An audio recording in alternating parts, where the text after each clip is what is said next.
సగటున 2,95,000 అంటే 2,95,000 రూపాయలు తెలంగాణ బిడ్డకి ఇవాళ మీరు అప్పిచ్చారు. ఇవాళ నేను అడుగుతా ఉన్నాను జగదీష్ రెడ్డి గారు, మీరు 2 సార్లు మంత్రిగా పనిచేశారు. మీ ఆయంలో చేసినటువంటి అభివృద్ధి కానీ, మీ గాదరి కిషోర్ ఆయంలో చేసిన అభివృద్ధికి కానీ మీరు నల్గొండ జిల్లాలో ఎక్కడికైనా చర్చకు సిద్ధం, దానికి మీరు సిద్ధంగా ఉండాలని ఈ సందర్భంగా గుర్తు చేస్తా ఉన్నాను. ఇవాళ మీరు ఆయంలో ఇచ్చినటువంటి రేషన్ కార్డులు ఎన్నాయా? మునుగోడు ఉప ఎన్నికల సందర్భంగా 58,000 అనౌన్స్ చేసినటువంటి పరిస్థితి. ఆల్రెడీ తెలంగాణ 2014 ముందే 84 లక్షలు ఉన్నటువంటి రేషన్ కార్డులతో ఉన్నటువంటి ఉమ్మడి ఆంధ్రప్రదేశ్. మీరు కొత్తగా చేసింది లేదు. ఇవాళ కాంగ్రెస్ ప్రభుత్వం వచ్చిన తర్వాత 25 లక్షల మందికి ఇవాళ కొత్త వారికి కూడా ఈ ప్రభుత్వం అవకాశం కల్పించినటువంటి ఘనత. ఇవాళ తెలంగాణ వచ్చిన తర్వాత దేశ చరిత్రలోనే ఇవాళ సన్నబియ్యం పథకాన్ని మనం హుజూర్ నగర్ లో ప్రారంభించుకున్నాం. ఇవాళ రేషన్ కార్డులో ఉన్నటువంటి కొత్త రేషన్ కార్డుల పంపిణీ యొక్క పథకాన్ని కూడా తుంగతుర్తి గడ్డలోనే, అది నీ నియోజకవర్గం జగదీష్ రెడ్డి నియోజకవర్గంలోనే ప్రారంభించుకున్నాం. నీ ముఖానికి నువ్వు 10 ఏళ్ళు పనిచేస్తే నీ ఊర్లో ఉన్నోనికి రేషన్ కార్డు రాదా, సబ్ స్టేషన్ రాదా, కనీసం ఎంఆర్ఓ ఆఫీస్ కూడా దిక్కులేని పరిస్థితి. ఇవాళ ఈయన అభివృద్ధి గురించి మాట్లాడతాడు, ఈయన ఉన్నటువంటి సంక్షేమం గురించి మాట్లాడతారు. తెలంగాణ ప్రజలు జగదీష్ రెడ్డి పాలన చూసి సిగ్గుపడ్డారు, నవ్వుకున్నారు అనే విషయాన్ని కూడా ఈ సందర్భంగా గుర్తు చేస్తా ఉన్నాను.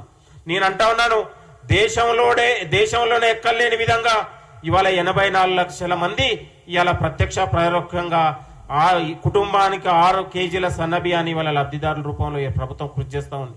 అంటే సంవత్సరానికి 13,000 కోట్ల రూపాయలతో ఈ ప్రభుత్వం పేద మధ్యతరగతి ప్రజలకు ఇవాళ కడుపు నిండా సన్నబియ్యం పెట్టినటువంటి ఘనత ఈ కాంగ్రెస్ ప్రభుత్వం, గౌరవ ముఖ్యమంత్రి రేవంత్ రెడ్డి గారికి, మంత్రివర్యులు ఉత్తమ్ కుమార్ రెడ్డి గారు దక్కిందనే విషయాన్ని ఈ సందర్భంగా గుర్తు చేస్తా ఉన్నాను. నీ ముఖానికి ఎన్నడన్నా సంక్షేమ పథకాలు గుర్తు చేస్తే ప్రజల దగ్గర పోతేనే, అసలు నువ్వు ఎప్పుడు కూడా వస్తే ఆర్ఎన్బి గెస్ట్ హౌస్ లేకపోతే వివేర హోటల్ తప్ప ప్రజల దగ్గర పోయి సమీక్షలు చేసినటువంటి చరిత్ర లేదు. ఇవాళ మా ముఖ్యమంత్రి గారు మంత్రులు పోయి ఇవాళ ప్రజల దగ్గర కూర్చొని ప్రజల యొక్క సమస్యలు వింటా ఉన్నారు. ఇవాళ ప్రజలతో మమేకం అవుతా ఉన్నారు. మీ ముఖానికి 10 ఏళ్లలో మీ ముఖ్యమంత్రి కూడా, గతంలో మీ ముఖ్యమంత్రి ప్రజల దగ్గర కూడా మంత్రులు పోయే ముఖం లేదా? ఈయన ఇచ్చినటువంటి 60,000 ఉద్యోగాలు ఇచ్చిన, మేమే ఉద్యోగాలు ఇచ్చినని ఇవాళ నిన్న మాట్లాడాడు. నీ ముఖానికి ఉద్యోగాలు ఇస్తే ఎందుకు నిరుద్యోగులు చచ్చిపోయారు? ఎందుకు లక్షలాది మంది నిరుద్యోగులు బయటకు వచ్చారు? ఇవాళ పేపర్ ప్రకటనలో పరీక్షలు పెట్టమంటే పేపర్లు అమ్ముకున్నటువంటి బుద్ధి నీది. నీ నియోజకవర్గంలో కదా లీకేజ్ అయింది, నీ నియోజకవర్గంలో కదా గ్రూప్ 1 పేపర్ దొరికినటువంటి పరిస్థితి. సిగ్గుపడాలి. ఇవాళ 1 కాదు 2 కాదు 100 చెప్తాం జగదీష్ రెడ్డి వైఫల్యాలు, జగదీష్ రెడ్డి జరిగినటువంటి అవినీతి. ఇవాళ రాష్ట్ర ముఖ్యమంత్రి గారి పైన మాట్లాడే స్థాయి చరిత్రనా? ఇవాళ నీ స్థాయి, నీ చరిత్ర ఏందా? డీల దగ్గర డబ్బులు వసూలు చేసుకున్నటువంటి చరిత్ర అనేది. ట్రాన్స్ఫార్మర్ల కోసం డీల్ని, ఏఈల్ని ఎంత రకంగా ఇబ్బంది పెట్టామో తెలంగాణ ప్రజలందరూ కూడా చూశారనే విషయాన్ని కూడా ఈ సందర్భంగా గుర్తు చేస్తా ఉన్నాం. ఆయన అన్నాడు, మీరు థర్మల్ ప్రాజెక్ట్ తెచ్చిన, థర్మల్ ప్రాజెక్ట్ నీ ముఖాన్ని తీసుకొచ్చి ఇవాళ మీ ఇష్టానుసారంగా తీసుకొచ్చి దాంట్లో నీ కమిషన్ నువ్వు ఎంత కకృతి పడ్డావు అని అందరు జనాలుగా చూస్తావు. ఇలా కలెక్టరేట్ భవనం కడితే నువ్వు కలెక్టరేట్ భవనానికి 6 నెలల ముందే అక్కడ అగ్రిమెంట్ చేసుకున్నటువంటి విషయం అందరికి తెలుసు. ఇవాళ నువ్వు ఇచ్చినటువంటి 3 మెడికల్ కాలేజీల్లో కనీసం ఎక్స్రే మిషన్ లేవు, జిరాక్స్ మిషన్ కూడా లేని పరిస్థితి. నువ్వు మాట్లాడితే ఎట్లా? ఇవాళ మనం నిన్నగాక మన పేపర్లలో ఇవాళ అసిస్టెంట్ ప్రొఫెసర్ లేదు, డాక్టర్ లేని అనే విషయాన్ని పెద్ద కథనాలలో చూసినాం. ఇవాళ నువ్వు మాట్లాడితే ఎట్లా? నల్గొండ హాస్పిటల్లో నిత్యం అనేక మంది రోగులు ఎంత అవస్థ పడ్డారో మనం వచ్చిన తర్వాత కదా నిధులు ఇచ్చింది, ఇన్ఫ్రాస్ట్రక్చర్ పెంచింది. ఇవాళ వైద్య ఆరోగ్య శాఖలో డాక్టర్లు పెంచింది మా వచ్చిన తర్వాత, ప్రభుత్వం వచ్చిన తర్వాత కదా. నీ ముఖానికి కనీసం ఎక్స్రే మిషన్ పెట్టలేను. ఇవాళ నువ్వు మేము మెడికల్ కాలేజీలు పెట్టినామని గొప్పగా చెప్పుకుంటుండు. ప్రతి చోట అవినీతికే పాల్పడ్డారు మీరు. ఇవాళ కలెక్టర్ ఆఫీస్ కట్టిన అవినీతేనా, మెడికల్ కాలేజీ కట్టిన అవినీతేనా, లేకపోతే ఇంకో ఆఫీస్ కట్టిన అవినీతేనా?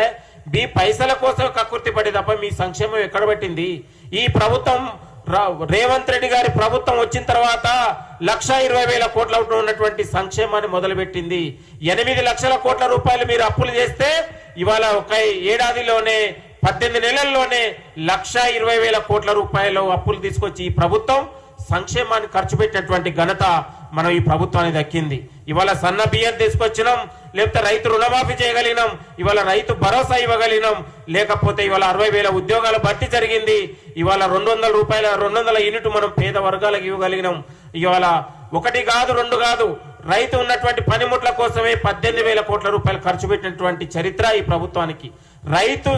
రైతు వరి వస్తే ఉరి అన్నటువంటి మీరు వ్యవసాయం దండుగ అన్నటువంటి మూర్ఖులు మీరు ఇవాళ వ్యవసాయం దండుగ కాదు ఒక పండుగను చేసి తెలంగాణ రైతన్నలు చప్పట్లు కొట్టి ఇవాళ రేవంత్ అన్న ప్రభుత్వంలో కాంగ్రెస్ ప్రభుత్వంలో రైతుని రాజును చేసి ఇవాళ మనం ఒక ఆత్మగౌరవాన్ని నిలబెట్టినటువంటి ఘనత ఈ ప్రభుత్వం దక్కింది. నీ ఆయంలో 88 లక్షల మెట్రిక్ టన్నులు పండిస్తే ఈ ప్రభుత్వం వచ్చిన తర్వాత 2,80,00,000 మంది ఉన్నటువంటి మెట్రిక్ టన్నులు పండించినటువంటి ఘనత ఈ ప్రభుత్వానికి దక్కింది. నీ ఆయంలో పెరిగిందా తరిగిందా చూస్తే మీరు సిగ్గుపడాలి. నీ కాళేశ్వరం ప్రాజెక్టుతో సంబంధం లేకుండా తెలంగాణలో ఇవాళ గ్రావిటీ పెంచగలిగినాం, ఇవాళ ఉత్పత్తిని పెంచగలిగినాం, అన్నదాత ఆత్మగౌరవాన్ని పెంచగలిగినాం. దేశంలోనే ఎక్కడ లేని విధంగా తెలంగాణ రైతు ఇవాళ దిశను మార్చే విధంగా అన్నదాతని ఆత్మగౌరవాన్ని పెంచినటువంటి ఘనత ఈ ప్రభుత్వానికి దక్కింది. మీ ఆయవలో ఇవాళ పురుగుల మందు దాగి పాడ మీద ఊరేగించినటువంటి చరిత్ర మీది, రైతులకు ఊరేసినటువంటి చరిత్ర మీది, నిరుద్యోగులకు ఆత్మహత్యలు చేసుకున్న చరిత్ర మీది, ఇవాళ మహిళల్ని రోడ్ల మీద ఉరికించి లాఠీ చార్జ్ చేసినటువంటి చరిత్ర మీది. ఈ ప్రభుత్వం వచ్చిన తర్వాత ధర్నాలు లేని, పోరాటాలు లేని తెలంగాణ ప్రజల ఆత్మగౌరవానికి ప్రతీకగా, ఆకాంక్షకు ప్రతీకంగా ఈ పాలన నడుస్తా ఉండడానికి మీరు చూసి ఇవాళ సిగ్గుపడే పరిస్థితి. ఇవాళ జగదీష్ రెడ్డి మొత్తం కూడా 10 ఏళ్లలో కేసీఆర్ బానిసలాగానే వివరించింది తప్ప మంత్రిగా ఏనాడు కూడా వివరించలేదు. కనీసం నువ్వు చెప్తే హోంగార్డు కూడా భయపడలేని పరిస్థితి నల్గొండ జిల్లాలో. ఇవాళ ఈయన పెద్ద పెద్ద నీతులు మాట్లాడుతూ ఉన్నాడు. ఇవాళ ముఖ్యమంత్రి ఆనాడు కేసీఆర్ దగ్గర సోడాలు తాగి సోడా సీసాల్లో మందు సీసాలు కడుక్కొని ఇవాళ బానిసలాగా వివరించి నల్లగొండ జిల్లా అభివృద్ధికి ఏ ఒక్క రోజు కూడా సమీక్ష చేసిన సిగ్గుపడాలి జగదీష్ రెడ్డి అని సందర్భం గుర్తు చేస్తా ఉన్నాం. ఇవాళ తుంగతుర్తి నియోజకవర్గాన్ని వల్లకాడు చేసి మొత్తం కూడా ఇసుక డంపులతోనే మొత్తం కూడా వల్లకాడు చేసి అక్కడ ప్రశ్నిస్తే దాడులు, ప్రశ్నిస్తే కేసులు, మొత్తం కూడా తెలంగాణ ప్రజల్ని అట్టడుగిచ్చినటువంటి చరిత్ర మీది. మీ ఆయంలో జరిగిన దాడులేని, మీ ఆయంలో జరిగిన హత్యలేని చర్చకు సిద్ధమా మిస్టర్ జగదీష్ రెడ్డి గారని కూడా ఈ సందర్భంగా గుర్తు చేస్తా ఉన్నాం.